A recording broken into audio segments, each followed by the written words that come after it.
যে অপরাধী তার অপরাধের চিহ্ন কিভাবে ফেলে যায়। 10 তারিখে একটা স্ট্যাটাস দিয়েছে তার বাবার সততা নিয়ে, তার বাবার থেকে সততা আর হয় না, সততার চূড়ান্ত গরিব। বাংলা সিনেমাতে আপনি যেটা দেখেছেন সেটা। 16 তারিখে ভুলে গেছে 10 তারিখে কি লিখেছে। 16 তারিখে এসে বলছে আমার একটা 5 তলা বাড়ি আব্বা করে দিয়ে গেছে। সততার বাবা ছেঁড়া টুপির ভেতরে 5 তলার বাড়ির টাকা। দখলদার ইউনূস বাহিনীর অন্যতম নটোরিয়াস 5 জন ব্যক্তির নাম যদি আপনি আমাকে বলতে বলেন, কিংবা বলেন যে কারা সবচাইতে নৃশংস এবং ভয়ঙ্কর এই দখলদার বাহিনীর এই কথিত বিভিন্ন পদবি নিয়ে যারা আছে, তাদের মধ্যে নিশ্চিতভাবে যে লোকটির নাম আমি সবার আগে রাখবো, অন্যতম হিসেবে রাখবো, সে হচ্ছে কথিত প্রেস সচিব শফিকুল আলম। বাংলাদেশে যা হচ্ছে, যা কিছু হচ্ছে, আপনি বাজারের মূল্য বলেন, ফরেন ডিলিংস বলেন, রাজনীতি বলেন, সমাজনীতি বলেন, মানে এমনকি আপনার ঘরেও যদি কোনো ধরনের একটা প্রবলেম হয়, সবার আগে যে নাক গলাবে মিডিয়াতে, যাকে আপনি নাক গলাতে দেখবেন, সে হচ্ছে শফিকুল আলম। এই ফকিন্নির পোলা কাজ করতো এএফপিতে। একদম একদম একটা গো বেচারা টাইপের একটা লোক ছিল। আমি বিভিন্ন সাংবাদিকদের কাছে খোঁজ নিয়ে যা জেনেছি, মাথা নিচু করে চোরের মতো আসতো, চোরের মতো যেত, মানে একটা ছা পোষা। এই ছা পোষা তার ক্ষমতার গরম এই প্রেস সচিব হওয়ার পরে অমুককে ধমক, তমুককে ধমক। ওর ধমক এবং ওর ইত্রামি সম্পর্কে যদি আপনাদের কোনো আইডিয়া হয়, আপনারা রীতিমতো থুতু মারবেন তার মুখের উপরে। যেমন বিভিন্ন নিউজ চ্যানেলকে গিয়ে বলছে কি ধরনের রিপোর্ট হবে, সে রিপোর্টের স্ক্রিপ্ট পর্যন্ত লিখে দিচ্ছে, কাকে নিয়ে নিউজ করতে হবে, কি লিখতে হবে। ইউটিউব, ফেসবুকে ক্রমাগতভাবে তাদের তরফ থেকে চিঠি পাঠানো হচ্ছে, অমুকের অ্যাকাউন্ট বন্ধ করে দাও, তমুকের প্রোফাইল বন্ধ করে দাও, তমুক এখন আওয়ামী লীগের পক্ষে বলছে, তাকে শেষ করে দাও।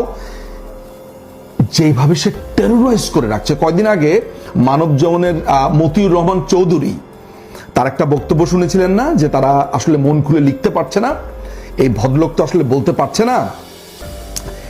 এই শফিকুল প্রত্যেকটা সাংবাদিককে জাস্ট টেরোরাইজ করে রেখেছে। আপনি কখনো ভাবতে পেরেছেন যে লোকটা মাথা নিচু করে প্রেস ক্লাবে আসতো, গো বেচারার মতো থাকতো? কখনো কোনো সাংবাদিক কল্পনা করেছে যে ও আসলে এই গো বেচারার আড়ালে এক ভয়ঙ্কর রকমের স্বপ্ন দেখতো, যদি সুযোগ পায় তাহলে তাদেরকে কিভাবে নিকেশ করে দিবে সে লিস্ট করেছে। এবং এই লিস্ট ধরে ধরে এই যে 300 জনের অ্যাক্রিডিটেশন কার্ড বাতিল হয়েছে, সাংবাদিকতা আর করতে পারবে না, বিভিন্ন টিভি থেকে স্যাক, সবকিছুর এই মাস্টার মাইন্ড, ক্যাপ্টেন হচ্ছে এই শফিকুল আলম। আমার নিজের চোখে দেখা, নিজের চোখে, আমার নিজের কানে শোনা, সে একজনকে ফোন করে বলছে, গ্রামীণ ব্যাংকের কর্মচারী ছিলেন, তাকে ফোন করে বলছে কিভাবে তাকে চলে আসুন আপনি দেশে, কেন আপনি সরকারের পক্ষ থাকবেন, নানান ধরনের ব্রাইবের চিন্তা ভাবনা করছে, মানে তাকে কোনোভাবে দেশে ঢোকানোর ধান্দা করছিল। এটা আমার নিজের কানে শোনা। সুতরাং বাংলাদেশ আওয়ামী লীগ কিংবা বাংলাদেশ আওয়ামী লীগের জোট পলিটিক্যালি ওকে কিভাবে ভবিষ্যতে ডিল করবে আমি জানি না, আমার জানার দরকারও নেই।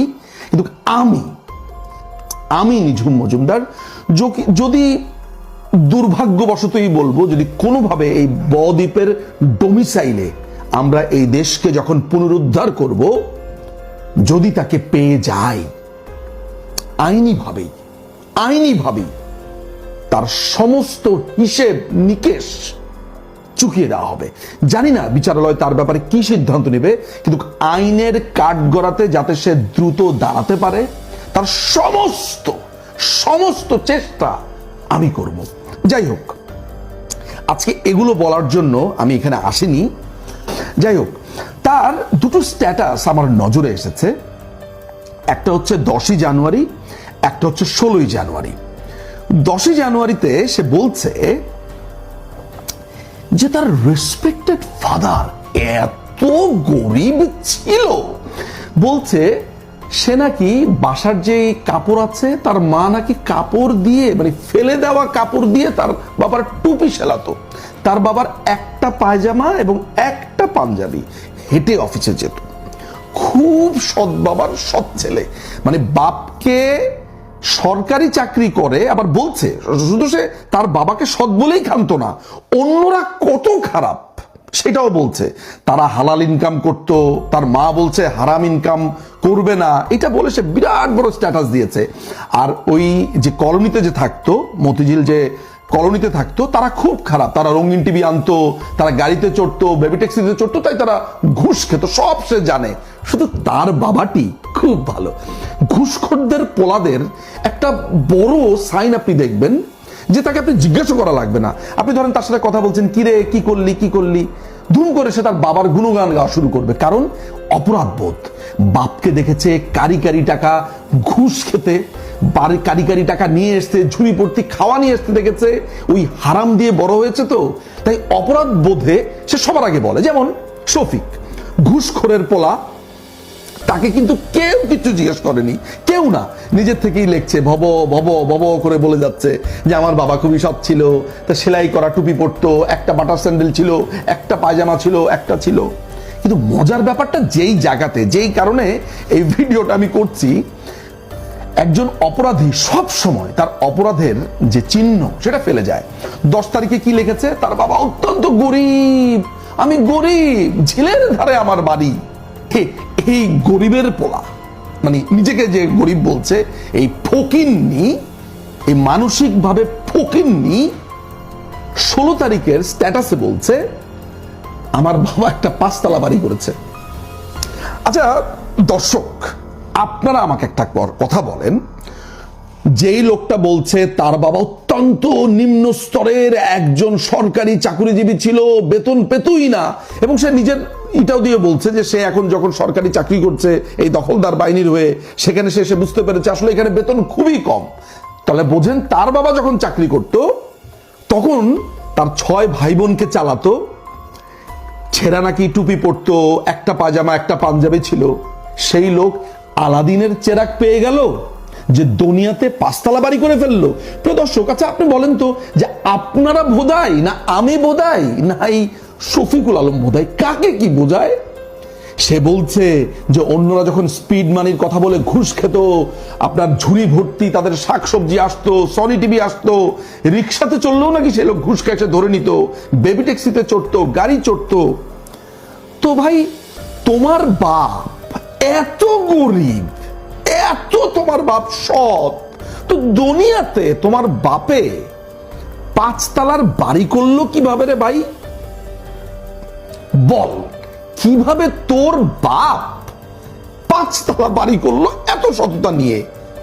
হায় রে, ঘুষ যে খেত, ঘুষখোরের পোলা, কিচ্ছু জিজ্ঞেস করার আগে তার যে অপরাধ বোধ চাগার দিয়ে উঠেছে।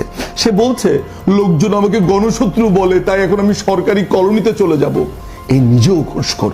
সে বলছে আমার টাকা নেই, আমি ধার করে বাড়ি করেছি, 2টো ফ্ল্যাট কিনেছে ধার করে। 1,14,00,000 টাকা তোর অ্যাকাউন্টে এলো কিভাবে? 50,000 টাকা দিয়ে তুই প্রতি মাসে গাড়ি চালাস, কিভাবে চালাস রে? তুই বলছিস যে আমার বেতন কম, এইটা কম সেটা কম। এএফপিতে তুই কত টাকা বেতন পেতি? সেই বেতন থেকে তোর খরচ হতো না? সব হিসাব হবে, সব। তোর শাহিনবাগের, তোর কোথায়, তোর ময়মনসিংহের সব হিসাব হবে, সব হিসাব করব। কেমন? তো এইটা বলার জন্য যে অপরাধী তার অপরাধের চিহ্ন কিভাবে ফেলে যায়। 10 তারিখে একটা স্ট্যাটাস দিয়েছে তার বাবার সততা নিয়ে, তার বাবার থেকে সততা আর হয় না, সততার চূড়ান্ত গরিব। বাংলা সিনেমাতে আপনি যেটা দেখেছেন সেটা। 16 তারিখে ভুলে গেছে 10 তারিখে কি লিখেছে। 16 তারিখে এসে বলছে আমার একটা 5 তলা বাড়ি আব্বা করে দিয়ে গেছে। সততার বাবা ছেঁড়া টুপির ভেতরে 5 তলার বাড়ির টাকা। হারাম জাদা, তোর ট্রিটমেন্ট কেমন হবে এটা সাজানো আছে। ভালো থাকিস তুই, বেঁচে থাকিস, বেঁচে থাকিস তুই।